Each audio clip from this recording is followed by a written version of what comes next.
Hadir ka jingya jingtep bagi dan ginong khaïi gi bertemu ban penpoi drok na Guwahati sa Shillong haka khandre tarik urempang arja arpulai gi pulit gi lapan upstrip ha Umsning. Haka jing talasi kumba haka por prabaje janmit na kasumo bala suba ka badanyo registration number ML05S Henry saw ar la yo ban kem yo we bar jylla watip kerteng kumu anupsan. Now new brio lalap arteli ki sendok saban bala tap bah yo drok heroin ubakhia arfu ar point lai gram ringkat berkepisa ke basipo hajar praspa tengka. Lapan ngat yo new brio hagi kendon ke Narcotic Drugs and Psychotropic Substances Act bat ke jing toket kadang ya chakmat.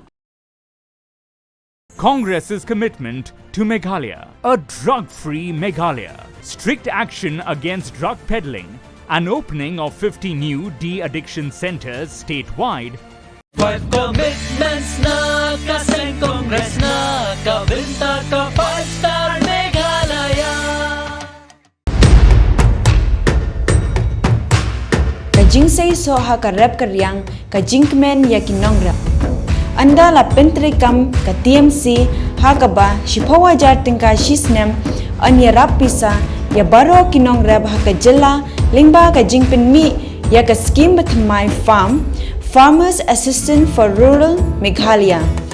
Hakane ka apnyo terek urempang, shan ya ka sap jong pi haki artli ki sentio bat kershan ya ka Meghalaya TMC.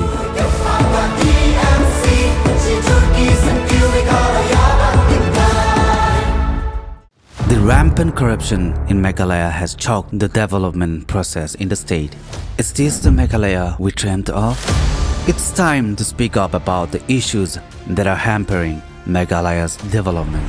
Share your suggestions with Modi ji and become a part of Meghalaya's developmental journey. Give a missed call at 8360006060. Together, this 27th February, let's empower Meghalaya.